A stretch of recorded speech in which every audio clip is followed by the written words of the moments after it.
guys, kanang napoy parcel din. Ang uban ani bitaw guys kay para sa akong followers na request og bag si Jean siguro to napoy isa. Natulo sila akong taga-ag bag kay wala ko sanina mahatag pud ba na muna siya. Napag ito umaabot para kay Liesel Bilangdal. Ayang gusto kay kanang kwan man. Ana ra nga bag. Mo ni akong gipay pa niya. Nagpet na po swimsuit. Nya. Kanya para exercise na ako. Worth 2,500 ni tanan guys.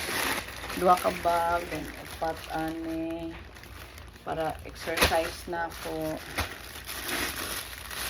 Kani. Yan 1, 2, 3, 4, 5, 6, 7, 8, 9, 10, 11, 12, 13, 14 kabuok ang 2.5 na po umaabot na worth 4,000 siguro basig sunod sa Lotto or Friday tumaabot.